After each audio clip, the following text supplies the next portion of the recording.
Bonjour à toutes et à tous et bienvenue dans La Mentale, le podcast qui va te permettre de puiser en toi les ressources mentales nécessaires à l'accomplissement de tes objectifs. Je m'appelle Léopold Sapé et je suis préparateur mental. Diplômé d'un master STAPS, aujourd'hui on parle de football et de préparation physique et ça se passe tout de suite dans l'épisode 5 de La Mentale.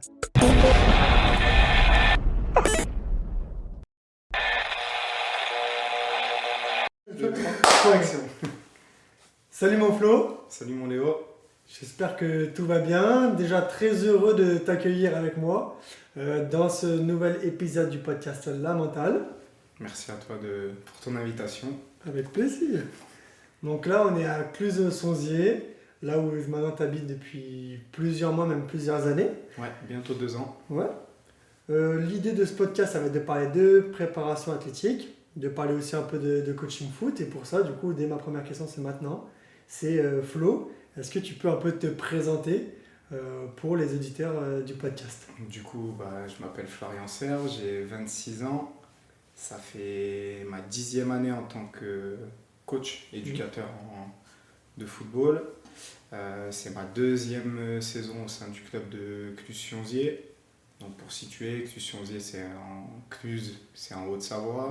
Cluses-Sionzier c'est la fusion des clubs de l'AS Sionzier et d'anciennement Faucigny, si je ne dis pas de bêtises. Donc ça regroupe 2 villes, Cluses et Sionzier. Sur les niveaux de pratique, les seniors jouent en R1, la réserve en R3, il y a une équipe 3 en D2, les jeunes en U18 R2, U16 R1, U15 R1B et U14 R1B du coup. Il y a aussi une équipe U17 D1, une équipe U15 D1 et notre. Et après sur l'école de foot, on est représenté sur toutes les catégories, avec sur les 13, une équipe cette année en critérium, en D1 et 2 équipes en D2. Ok. Et toi, du coup, un peu dans ce club, qu'est-ce que tu fais? Quelles sont tes expertises, tes domaines d'activité, etc. Alors moi, au sein du club, je suis responsable de la catégorie U9, éducateur principal de U17 D1, responsable de la prépa athlétique sur tout le club. Donc j'interviens aussi sur la section sportive. On a la chance d'avoir une section sportive labellisée FFF qui participe au Challenge Jean Leroy. Et je suis le prépa athlétique de l'équipe Fagnon, donc qui joue en R1, le plus haut niveau régional en football. Ok, ouais, donc très intéressant, plusieurs casquettes, plusieurs fonctions au sein de ce club, c'est ça qui est intéressant. Ouais. Et par rapport aussi à du coup, cette expertise que tu as sur l'aspect athlétique, tu peux nous dire un peu ta formation, tout le parcours que tu as suivi? Sur la formation en PA, j'ai fait une licence TAPS à Grenoble du coup avec toi. Donc on a passé 3 ans ensemble à Grenoble. Ouais. Et ensuite j'ai fait mon master EOPS, entraînement et optimisation de la performance sportive, toujours à Grenoble. J'ai fait tous mes stages dans mon ancienne structure, donc à l'Olympique Saint-Martin en Isère. Et il y a 2 ans, du coup, j'ai pris mon envol, on peut dire. Je suis parti de mon Isère natal pour aller en Haute-Savoie, chercher un nouveau challenge, augmenter les niveaux de pratique et développer de la compétence. Ok, ouais, donc très très intéressant par rapport à ça. Déjà pas mal d'expérience, comme tu dis, ça fait plus de 10 ans maintenant que tu es dans le milieu, donc c'est très très intéressant par rapport à ça. Du coup, c'est pareil, moi, ma deuxième question, c'est le lien que tu vas mettre un peu avec l'aspect mental de manière générale. Comme tu l'as dit juste avant, on avait fait des années de licence entraînement sportif ensemble, notamment à Grenoble, où on a déjà été bien sensibilisé à l'aspect mental. Donc toi, tu as déjà pas mal de notions là-dessus.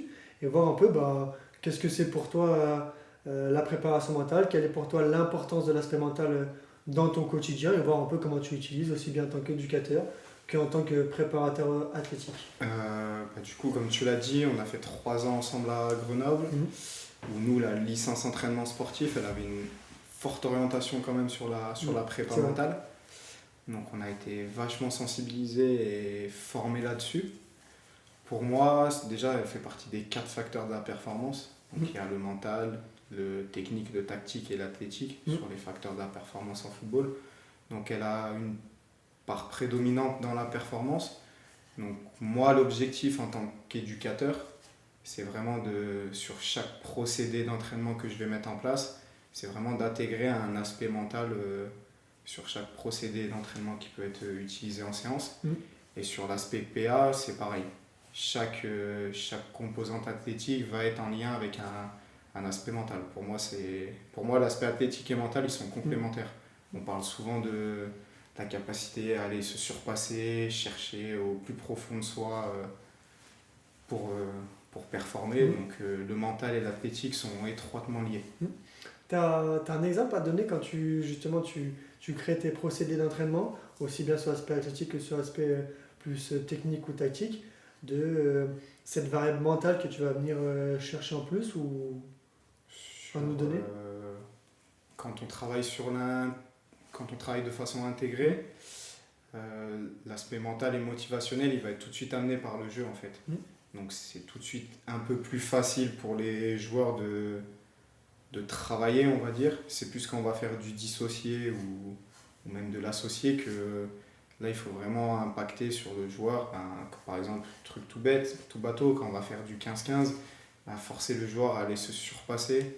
J'ai l'exemple de cette année où on a fait une séance très très dure sur du 15-15 avec aller-retour, où sur les distances on était sur du 100-110% de VMA. Donc les joueurs étaient très souvent à 1 mètre, 2 mètres de retard, où j'ai insisté sur ma communication en fait pendant l'activité, où faut aller chercher plus et plus, chercher vraiment les ressources mentales pour aller gratter ces petits mètres qui, le week-end, au niveau où on joue nous en R1, font la différence.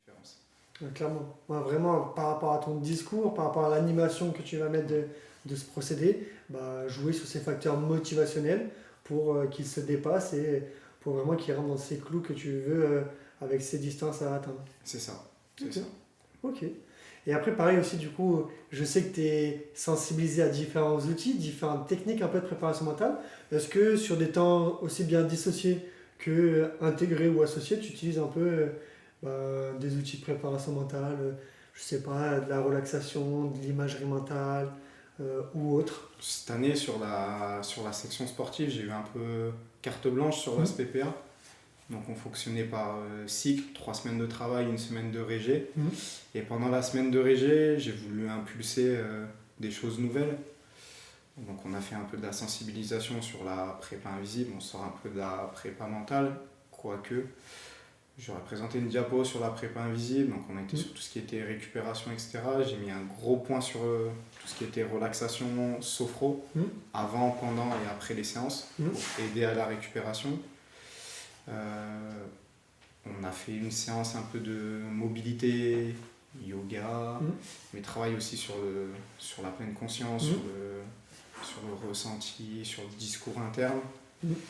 Et après, c'est plus en tant qu'éducateur où l'aspect mental est mis en place, notamment par la fixation d'objectifs, d'un point de vue collectif, mais aussi individuel. Le fait que j'ai beaucoup de temps sur la structure me permet de voir les joueurs hors séance foot. Je les vois en séance section, c'est un autre contexte. Et on peut un peu plus individualiser en section parce qu'on est un peu plus nombreux. Tu as une vision plus globale. Et du coup, ça permet de travailler un peu plus sur ces points. Ok. Et justement, le fait que tu aies cette vision globale, que tu puisses voir les joueurs dans certains domaines, si tu devais me dire, ok, Léo, ça c'est vraiment un point sur l'aspect mental qui est important, et si tu peux me dire quel est ce point qui est le plus important de ton ressenti sur ces jeunes, sur l'aspect mental vraiment dans leur, aussi bien le domaine footballistique que autre, qu'est-ce qui est vraiment très important sur leur aspect mental pour leur perf ou pour bien-être ou autre chose? En général, parce que j'ai aussi une mission à la mairie avec les jeunes, pour moi le plus important à l'heure actuelle avec la société actuelle, c'est le discours interne positif. On est sur beaucoup de jeunes qui, en fait, on est dans les extrêmes. On a soit des jeunes qui ont trop confiance en eux, qui se voient trop beaux, soit des jeunes qui sont à l'opposé, tout le temps en train de se dévaloriser, etc. Et le but, c'est de leur faire atteindre un juste milieu, donc par le discours interne, mais aussi par la fixation d'objectifs. On a fait des bilans de mi-saison avec les joueurs. Je me suis servi d'une grille que tu m'avais partagée de Bourg. Et ça a permis en fait de voir les attentes des joueurs et moi de leur poser plus ou moins en face la réalité. Et sur certains joueurs, j'ai des joueurs qui n'avaient pas du tout d'objectif, qui se sous-estimaient. Et j'avais aussi énormément de joueurs qui se surestimaient. Le but, c'est de faire la balance entre les deux. Il ne faut pas se voir trop beau, mais il ne faut pas se voir trop mauvais non plus. C'est de trouver cet équilibre. Donc la fixation d'objectifs, pour moi, c'est hyper important. Et le discours interne aussi. Ok.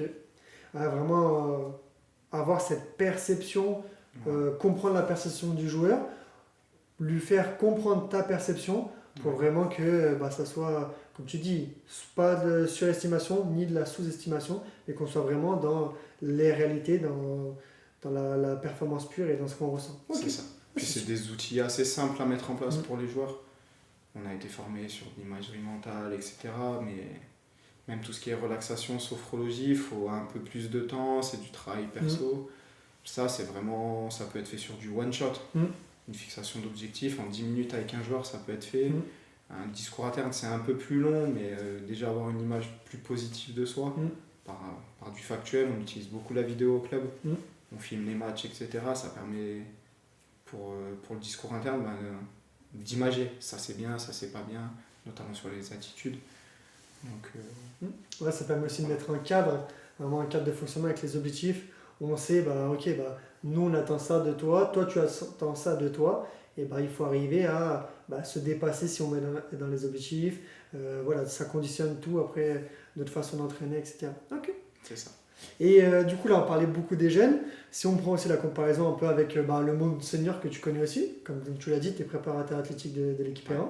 Est-ce que tu agis différemment un peu avec ce groupe senior sur un peu l'aspect mental, cette relation que tu vas mettre?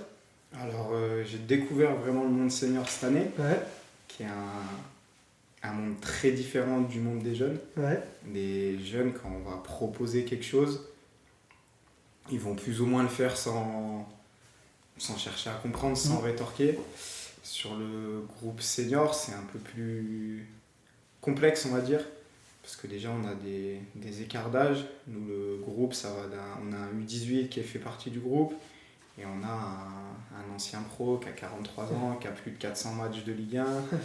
On a beaucoup de joueurs qui sont passés par des centres de formation. On a certains qui ont des sélections jeunes en équipe de France, qui ont côtoyé des niveaux plus hauts, N3, N2. Donc il faut jongler avec tout ça. Donc c'est plus complexe. Il faut vraiment un peu plus individualiser, que ce soit sur l'aspect athlétique, mais même sur l'aspect mental. Parce qu'ils ont vraiment tous des vécus différents, des perceptions différentes. T'es moins sur un travail un peu de formation ou de développement que tu peux faire chez les jeunes. Là, tu vas plus partir de ce profil, identifier le profil que tu as et travailler de manière plus individualisée avec ce profil. On essaye d'individualiser au maximum. Cette année, on a mis en place beaucoup d'outils sur la prépa athlétique. On utilise un logiciel qui s'appelle Soccerbee, qui en fait nous permet d'avoir un RPE sur les séances, donc un ressenti post-effort, qui nous permet de contrôler la charge d'entraînement sur ce qu'on a prévu et sur ce qui est mis en place. Et sur cette application qui est sur leur téléphone, ils ont aussi un well-being. Tous les matins, ils nous donnent leur sommeil, leur nutrition, la fatigue, les douleurs, la présence aux entraînements. Et nous, ça nous permet de calibrer la charge d'entraînement. Et en plus de ça, on a, grâce au coach de la première qui a investi là-dessus avec le club, on a à disposition 6 GPS. Donc nous, sur le contrôle de la charge, voir si on fait le nombre de kilomètres qu'on veut faire, les courses à intensité qu'on veut, les accels, décels. Ça permet vraiment de contrôler tout ça et du coup d'individualiser sur l'aspect athlétique, mais aussi du coup par la suite sur l'aspect perso. Un joueur qui arrive fatigué, qui a pas forcément bien mangé, nous on l'a sur l'application. Donc ça permet d'aller voir le joueur, d'essayer de comprendre, peut-être du coup adapter la charge. Ce joueur, on sait que là il est fatigué, il a une douleur, on va discuter avec lui avant la séance, il y a un problème perso, ok, on sera peut-être moins exigeant pour le bien-être du joueur. Ok. Et pareil du coup, si je te repose la question pour ce public senior, ça serait quoi un peu le besoin le plus important sur l'aspect mental même si on a compris qu'il fallait quand même individualiser, c'est quoi quand même ce besoin sur ce monde senior par rapport au... Pour moi, sur le monde senior, de la saison qu'on est en train de vivre, mais pour moi, le plus important sur les seniors, c'est la cohésion de groupe. Parce qu'on se retrouve avec des joueurs qui sont d'anciens pros, on a des mecs qui sont amateurs, on a des mecs qui travaillent mais dans différents contextes, j'ai des ouvriers, j'ai des personnes qui sont salariées du foot, qui sont éducateurs à côté. Donc il faut arriver à créer une osmose, une cohésion. Nous, la particularité, le contexte du club, c'est on a à la fois des joueurs du cru, de CLUS, mais on a aussi des joueurs un peu extérieurs. Donc il faut vraiment essayer de créer une osmose au sein de tout ça. Le contexte club fait qu'on est sur une ville très cosmopolite. Donc il faut faire aussi avec les différentes cultures, etc. Donc pour moi, sur le monde senior, c'est la cohésion le plus important. Je suis d'accord avec toi par rapport à ça, parce que pareil, je bosse avec des équipes de sport co différentes, et c'est quelque chose qui est très très important. Le fait de comprendre un peu le parcours de chacun, comme tu l'as dit. Il y en a qui sont au club depuis longtemps, qui vont avoir un statut particulier, il y en a qui vont arriver de l'extérieur. Voilà, et au bout d'un moment, on va avoir ce mix qui va se faire. Et quand on a de la contre-performance dans nos équipes, c'est souvent que ce mix, il ne prend pas du tout, et qu'au final, il y en a chacun qui tire la couverture de son côté. Alors que quand le mix fonctionne bien, quand cette cohésion sociale et opératoire arrive à bien fonctionner, et on se rend compte que derrière les performances, elles sont très bonnes, elles permettent d'atteindre les objectifs qui sont fixés. Et c'est souvent une thématique qu'on retrouve dans le monde senior, c'est que on a des âges différents, on a des parcours différents, on a des envies aussi, des motivations qui sont différentes. Et au bout d'un moment, est-ce que, j'ai une bêtise, dans un club de R1, est-ce que 100% de l'effectif est motivé à monter en N3 ? Peut-être qu'il y en a, ils sont dans leur confort en R1 et ils sont contents. Donc si déjà la moitié de ton effectif elle n'est pas en accord avec les objectifs, ça crée des tensions, ça crée des complications qui font que on ne va pas se dépasser. Sur l'aspect mental, il y a beaucoup de choses qui vont se dégrader. Mauvaise communication, mauvais discours, motivation sur l'exercice moins présent, etc., etc. Et ça fait un peu un engrenage négatif.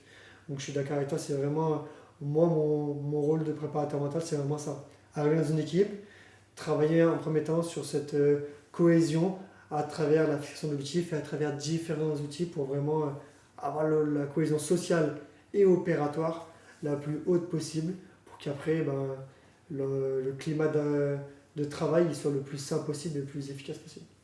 C'est vrai que la cohésion c'est quelque chose qui est très très important. Et pareil, c'est une autre question sur un peu le monde football, peut-être qu'on peut voir aussi la télé ou autre, moins un peu de ton expérience actuelle. Mais comment tu vois un peu cette préparation mentale tu vois, quand on était en licence, ça en parlait beaucoup, enfin, moi, à mon regard, ça en parlait beaucoup moins que là, ces dernières années, depuis la crise sanitaire ou autre. Mais j'aimerais avoir ton ressenti un peu par rapport à ça sur l'évolution possible de la préparation mentale, voir un peu comment toi tu perçois les choses, aussi bien dans le foot ou dans d'autres disciplines sportives, si tu as des...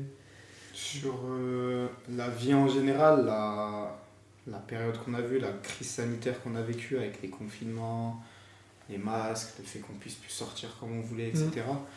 Pour moi, ça a fait un énorme changement social.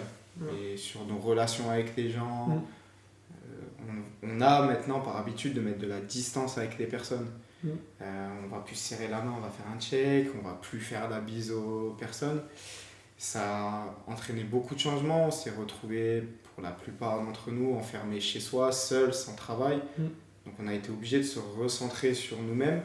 En fait, je pense qu'une grande partie des gens se sont rendus compte qu'ils étaient perdus, sans ce lien social. Et quand on se retrouve seul face à soi-même, on n'a pas les outils pour réussir à avancer, à se surpasser, etc. Et je pense que dans la vie en général, l'aspect mental, et il y a beaucoup de coachs personnels qui se sont développés pendant cette période, ça a développé des métiers et je pense que c'est devenu hyper important dans la vie en général. Sur l'aspect foot maintenant, un peu plus terrain, un peu plus pro, pour moi en termes d'athlétique, on arrive presque au maximum de ce qu'on peut faire. On a quasiment tous les outils, on peut quasiment tout contrôler. Sur l'aspect technique, on se rend compte que les joueurs ils sont de plus en plus techniques et qu'il y a moins d'écart technique entre un attaquant et un dev central. Tactiquement, ça se développe au maximum. Le facteur de la performance qui reste un peu le plus friable, on va dire, c'est l'aspect mental. Et il y a une sorte de gêne, j'ai encore l'impression, pour moi, une sorte de gêne autour de tout ça, de parler, j'ai un préparateur mental, je vais voir un psychologue du sport, même si ça se développe de plus en plus dans les centres de formation. Mais pour moi, c'est l'aspect, le facteur de la performance qui est à creuser le plus sur nos niveaux, nous, de R1, où on est amateur plus, on va dire. Je prends le cas de notre pool, on a quasiment 3-4 réserves de clubs de national, des réserves de clubs pro, voire semi-pro. Donc c'est sur cet aspect-là où il y a le plus pour moi à aller chercher et à aller creuser.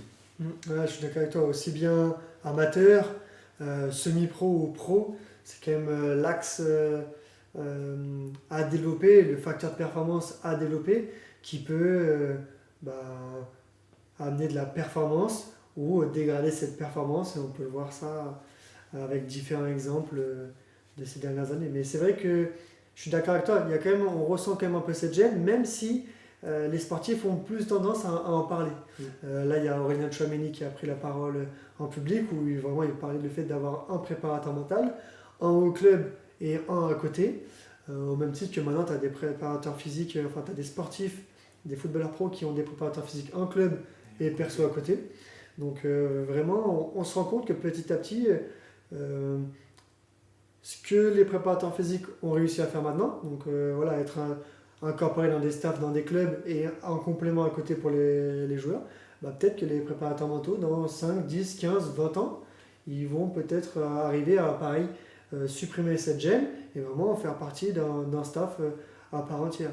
Et quand on voit que l'AS Monaco, par exemple, s'équipe de préparateurs mentaux pour l'équipe pro, l'Olympique Lyonnais qui développe un pôle sur les habiletés mentales pour tout ce qui est centre de formation, on commence à se dire, ok, c'est quelque chose qui commence à être pris en compte par des clubs référents et ça promet des choses positives pour l'évolution du sport. Pareil aussi avec la Fédé de rugby qui a mis en place un pôle pareil sur les habiletés mentales. Petit à petit, c'est en train d'arriver et les sportifs en parlent, les fédérations mettent des choses en place, les structures mettent des choses en place, c'est ça qui est intéressant. Et c'est même pour ça que clubs comme Cluse m'ont contacté pour faire une intervention avec la section sport-études et ça c'est top, tu vois, pour les sensibiliser.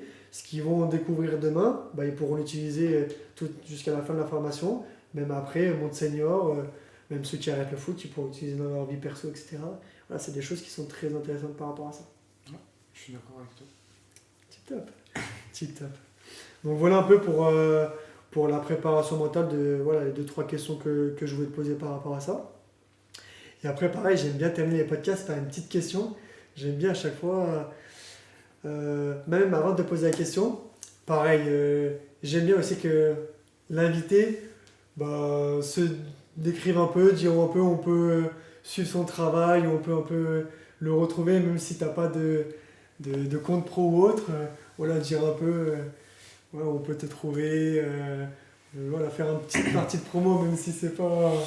la promo, moi à l'heure actuelle, j'ai pas de compte pro, j'ai pas d'auto-entreprise, c'est un projet qui me trotte dans la tête. Après, il faut trouver le temps, les moyens, etc.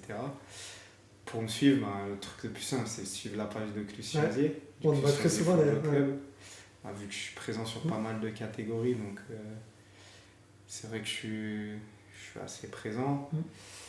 Je vais pas donner mon Instagram perso, c'est un compte privé, mais... privé pour certaines personnes. Non, mais voilà, suivre déjà la page du club, c'est au travers de ça qu'on nous voit. Et si ça vient à se développer l'aspect pro, je te ferai passer un... Vous serez mis au courant. Vous serez mis au courant. Un petit com. Bien sûr, avec plaisir. Vous serez mis au courant. Voilà, peut-être projet, peut-être projet, on verra. Après la partie promo, du coup, petite question aussi, j'aime bien du coup terminer les podcasts par la question suivante. Pour moi, j'aime bien finir mes podcasts par, pour toi, qu'est-ce que la mentale? C'est quoi pour toi avoir la mentale? Alors déjà, moi, ta tournure la mentale, me tilte, parce que pour moi on dit le mental. Mais pour moi, avoir le mental, la mentale, c'est avoir cette capacité à, quoi qu'il arrive, quoi qu'il se passe, toujours garder le cap vers ce qu'on veut atteindre. Il peut se passer plein de choses, tout peut aller contre nous. Le but, c'est de rester focus sur ce qu'on veut atteindre. La vie, c'est pas toujours facile. Il y aura des hauts, il y aura des bas, mais par contre, il faut garder cette ligne directrice. Je veux atteindre ça, quoi qu'il arrive, quoi qu'on me dise, j'y arriverai. Pour moi, c'est ça, le mental.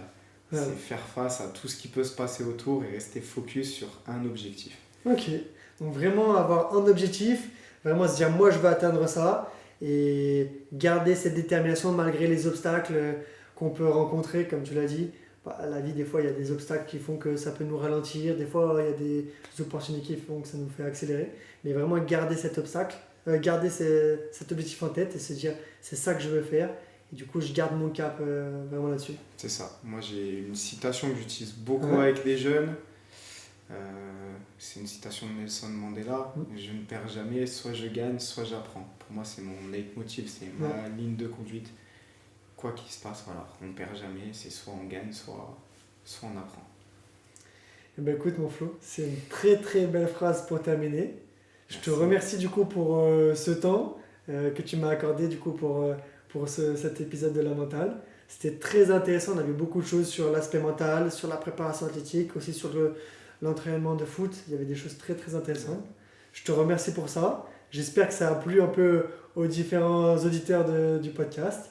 Et voilà, on les laisse sur cette belle citation de Nelson Mandela. Merci à toi et puis à très vite. À bientôt, ciao ciao. Merci à tous.